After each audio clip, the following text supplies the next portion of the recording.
Bonsoir à chacun d'entre vous. Très heureux de vous retrouver pour cette petite réflexion autour de la paracha, comme tous les jeudis soirs à 21 h. Réflexion autour de la paracha Bo.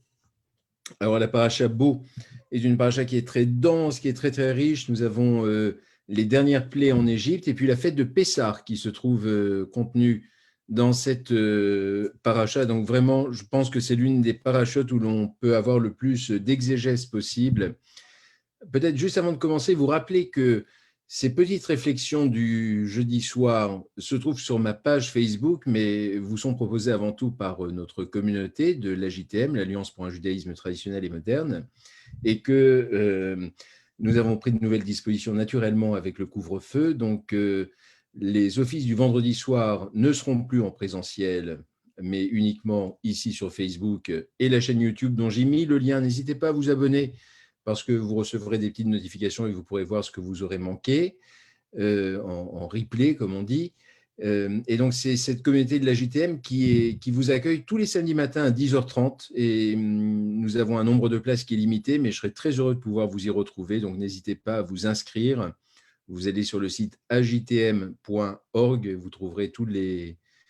C'est très très simple, vous envoyez un petit SMS simplement pour dire que vous venez le samedi matin et je serai ravi de vous y retrouver avec certaines personnes du reste que je vois ici présentes, enfin en tout cas dans les commentaires, et qui sont des fidèles parmi les fidèles le samedi matin. Donc vous pourrez vous retrouver, vous saluer les uns les autres. Dans cette paracha Bo, que je vous disais dense, j'ai voulu m'attacher dans cette courte réflexion, en particulier à la 9e plaie, l'avant-dernière plaie, la 10e et dernière plaie est la mort des premiers-nés. Et la 9e plaie est une plaie que chacun connaît, qui est celle des ténèbres. C'est-à-dire que pendant un certain temps, mais un certain temps qui est ici défini, et ça en fait tout le sel, pendant 3 jours, eh bien, se trouvent des ténèbres très profondes sur l'ensemble de l'Égypte. Alors on peut se dire, bon, 3 jours de ténèbres, ce n'est pas une plaie à ce point catastrophique, ça ne dure que 3 jours, mais c'était des ténèbres qui étaient fortes, qui étaient importantes. Les commentateurs nous disent, du reste, plus que des ténèbres, il fallait voir ça un peu comme une brume qui vient être très pesante, un petit côté un peu londonien comme ça, mais très fort, qui faisait que même si l'on allumait une bougie, on n'y voyait rien. Il ne pouvait pas y avoir de source de lumière qui puisse vaincre ces ténèbres. Et ce qui est intéressant ici, c'est qu'il y a une durée qui nous est donnée. On nous dit, voilà, c'est pendant 3 jours. Donc Moïse a étendu sa main vers le ciel, il y eut d'épaisses ténèbres dans tout le pays d'Égypte pendant une période de 3 jours. Sauf que pour les plaies précédentes, on n'a pas de durée. Alors on sait, à travers les commentaires, que les plaies précédentes duraient 7 jours. Mais ici, pour les ténèbres, c'est 3 jours. Et c'est assez intéressant Alors, je ne veux pas être beaucoup plus anxiogène que le climat ne l'est déjà, mais bon, nous sommes sur un jeudi soir, j'allais dire ordinaire. Nous ne sommes pas sur un jeudi soir d'annonce gouvernementale. Là, pour l'instant, c'est un jeudi sur 2 où on nous fait des annonces. Et je pense que les uns et les autres, assez lucidement, nous attendons à ce que jeudi prochain, on nous annonce quelque chose d'un petit peu plus strict que ce que nous vivons maintenant et très probablement un troisième confinement. Et ça m'y faisait un petit peu penser avec cette histoire de ténèbres et cette histoire de durée qui est donnée. C'est-à-dire que non seulement la plaie est annoncée en disant voilà, ce seront des ténèbres, et ça va durer 3 jours. Bon, alors on aimerait bien, nous, que le confinement ne dure que 3 jours et que l'on s'en sorte, mais enfin, ici, n'oublions pas que nous en sommes à la 9e des 10 plaies. Donc, il y a quand même, il s'est passé pas mal de choses depuis. Et alors, dans ces versets, ces psukim particuliers ici, qu'est-ce qui est dit? Je donne la traduction française directement, c'est plus simple. Il est dit la chose suivante, aucun homme ne put voir son frère et personne ne put se lever de sa place pendant une période de 3 jours. Mais pour les enfants d'Israël, il y avait de la lumière dans leur demeure. Donc ça n'a atteint j'allais dire que les Égyptiens, mais qui représentaient beaucoup de personnes. Alors, il y a ici une analogie à faire avec les confinements successifs que nous avons pu vivre et que nous vivrons. En hébreu, le terme qui est employé, vous le savez, est celui de séguer. c'est-à-dire de fermeture. Voilà, c'est pas le bidoude, c'est même pas le bidoude. Le bidoude, c'est la phase light de l'isolement où on doit s'isoler pendant une certaine période. Mais là, ces guerres, c'est vraiment les choses sont fermées. Les ténèbres, c'est un petit peu cela. C'est-à-dire que non seulement les choses étaient fermées, mais on nous dit que cette fameuse distanciation physique ou sociale était de fait. C'est-à-dire que un frère ne pouvait pas voir ou parler à son propre frère. Aujourd'hui, nous avons des moyens technologiques qui font que même dans notre confinement, c'en est la preuve ce soir, même dans notre isolement relatif, enfin ça dépend pour certains, eh bien nous avons des outils qui nous permettent de communiquer les uns et les autres. C'est-à-dire que ces ténèbres que nous vivons au sens symbolique ne sont pas des ténèbres pleines et entières comme l'a été cette 9e plaie en Égypte. Il y a toujours cette petite fenêtre que nous avons, voilà, ce soir, pour pouvoir, à défaut de nous voir, parce que nous sommes proches du récit biblique, c'est-à-dire qu'on ne peut pas se voir l'un l'autre, on ne peut pas s'approcher les uns les autres, mais en tout cas, nous pouvons communiquer. Ici, dans la Torah, il est dit donc qu'on ne pouvait pas voir son frère et que personne ne pouvait se lever de sa place pendant 3 jours. Vous voyez, vraiment, quand je vous dis qu'il y a une analogie avec l'histoire du confinement, c'est cette idée selon laquelle il y a un temps que l'on vit comme étant une plaie aujourd'hui, alors pas une plaie divine bien entendu, mais comme étant quelque chose qui nous affecte les uns et les autres et qui pèse de plus en plus. Enfin, songeons que cela fait maintenant 1 an que nous vivons au rythme de cette pandémie. Ça fait vraiment 1 an, c'est-à-dire que là, nous sommes mi-janvier, et souvenez-vous, mi-janvier l'année dernière, eh bien, on était en train de voir cette épidémie s'installer en France, du côté de la Savoie, en se disant que, enfin, déjà de l'Italie, puis la Savoie, on se dit que ça ne va pas aller beaucoup plus loin. Et puis bon, ça s'est répandu. Et il y a cette notion que l'on peut voir dans les plaies en Égypte qui littéralement se répandent sur l'ensemble de l'Égypte. C'est-à-dire qu'il y a un point de départ et puis ça se diffuse, ça se propage un petit peu partout.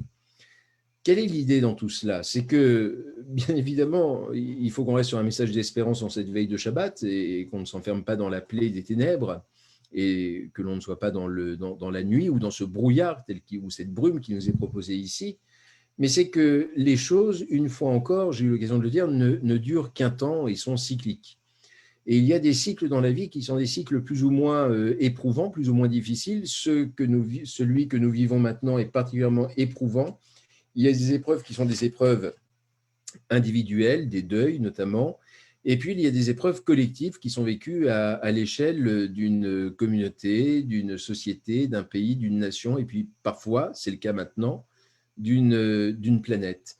Et au fond, lorsque l'on y songe, rien depuis la Seconde Guerre mondiale n'avait affecté le monde d'une façon entière. Et là, peut-être même, j'allais presque dire au-delà. Alors, quand je dis au-delà, attention, hein, je ne fais aucune hiérarchie dans tout cela. Mais durant la Seconde Guerre mondiale, tous les pays n'ont pas été affectés par la Seconde Guerre mondiale. Certains ont été épargnés et n'ont fait qu'entendre parler de cette guerre sans la vivre dans leur chair. Mais au fond, il faut des pandémies pour que l'humanité tout entière vive en quelque sorte ce que le récit biblique est en train de nous dire maintenant. Et ce récit biblique nous dit que personne n'était épargné. Alors les Hébreux l'étaient, pas tous les Hébreux une fois encore, parce que lorsque va arriver la 10e et dernière plaie, vous le savez, il y a cet acte de défiance vis-à-vis des Égyptiens qui va consister à prendre du sang d'un agneau et l'asperger sur les poteaux des maisons, de sorte que l'ange de la mort, dans la nuit, épargne ces maisons. L'on nous dit que ceux des Hébreux qui n'avaient pas accompli cet acte, parce qu'ils ne se sentaient pas le courage de défier l'Égypte à ce moment-là et d'affirmer leur identité, eh bien, ceux-là n'ont pas été épargnés dans leur demeure. Aujourd'hui, je me dis qu'au fond, nous avons face à nous une solution qui nous est présentée, et c'est la seule, pour sortir de l'ensemble de ces plaies, qui est le vaccin. Depuis quelques jours, on va dire depuis 2 semaines maintenant en France, même si cela se fait à marche forcée et de façon très compliquée, des Français ont pu bénéficier de ce vaccin, je crois un petit peu plus de 500 000 à ce jour. Et l'on sait très bien qu'au fond, notre salut n'est pas à chercher en Dieu, on peut prier, la prière aide, mais ce n'est pas lui qui va nous délivrer de ces plaies-là. Ce n'est pas lui qui va nous faire sortir de tout l'épisode que nous vivons maintenant. Il nous faut avoir cette confiance absolue dans la médecine et vraiment mettre à mal toutes les thèses complotistes que l'on peut entendre à gauche et à droite, et accepter, non seulement accepter, mais vraiment faire une sorte de prosélytisme pour cette vaccination et se dire qu'il nous faut vraiment y aller parce que ça va être la seule chose qui nous permettra de nous sortir de ces ténèbres. Mais j'insiste sur le fait que dans la Torah, il y a une période qui est donnée. Et peut-être que ce qu'il y a de plus anxiogène maintenant, c'est que l'on sait que nous sommes face à une plaie, mais nous ne savons pas combien de temps cela va durer. Nous ne savons pas si c'est une question encore de semaines, enfin, on imagine que ce n'est pas une question de semaines, mais une question de mois. Est-ce que l'on parle est-ce que l'on imagine que fin 2021, le monde en aura terminé avec cela? Est-ce que cela va encore continuer sur 2022? Nous ne le savons pas. Nous sommes, au sens propre, là dans les ténèbres, pour le coup, par rapport à cette pandémie. Et je me dis que dans ces plaies qui avaient pour raison d'être que de mettre à terre et à genoux le pharaon, mais en même temps le peuple dans les victimes collatérales, dans ces plaies, il y avait, j'allais presque dire, une forme d'humanité. Et cette humanité résidait dans le fait que ces plaies avaient une durée. Il n'était pas question de détruire, de faire table rase d'un peuple ou d'un pays, mais il était question ici de l'affecter suffisamment pour qu'il entende raison et qu'il laisse sortir les Hébreux. Et cette notion de durée est une notion qui a une importance absolument première, qu'elle soit de 7 jours ou qu'elle soit de 3 jours, ce sont les deux chiffres qui reviennent à chaque fois pour chacune des plaies, eh bien, il y avait une durée. Et les Égyptiens savaient, le pharaon par la force des choses également, qu'il y aurait un terme. C'est peut-être cela qui faisait qu'il a attendu la 10e et dernière plaie pour laisser sortir les Hébreux d'Égypte, parce qu'il se disait il va falloir courber l'échine pendant un certain temps, serrer les dents, et puis ensuite nous nous sortirons de tout cela. Et puis la 10e et dernière plaie est venue l'affecter plus directement et nous donne, et c'est heureux que ce soit dans cette même paracha, le récit de Pessah tel que nous le connaissons aujourd'hui, de la fête de Pessah. Quasiment tous les passages bibliques que nous citons ou de la Torah que nous citons à Pessah se trouvent dans cette paracha Bo. Alors voyez-vous, nous réfléchissons la durée par la force des choses dans nos vies. Alors là, en ce moment, en termes de couvre-feu, il nous faut être rentré avant 18 heures. Il y a des contraintes. Demain, il y en aura d'autres qui seront probablement un petit peu plus contraignantes. Mais nous sommes également maîtres un petit peu de notre calendrier. Et c'est peut-être nous aider à reprendre cette maîtrise-là. Et cette maîtrise se trouve où? Eh bien, elle se trouve précisément, c'est pour ça que j'ai voulu que cette petite réflexion ait lieu le jeudi soir, au moment où nous nous apprêtons à accueillir le Shabbat, se trouve dans le Shabbat. Le Shabbat, nous savons que c'est un moment de trêve, un moment de cessation, et qu'arrive un temps, dans une semaine, aussi éprouvante soit-elle, où nous pouvons un peu poser nos bagages, où nous pouvons respirer, réfléchir, prier, bien entendu, nous retrouver d'une façon ou d'une autre les uns et les autres, et c'est pour ça que nous avons ces rendez-vous que la communauté de la JTM vous propose sur Facebook ou sur YouTube, et que nous pouvons ainsi nous retrouver.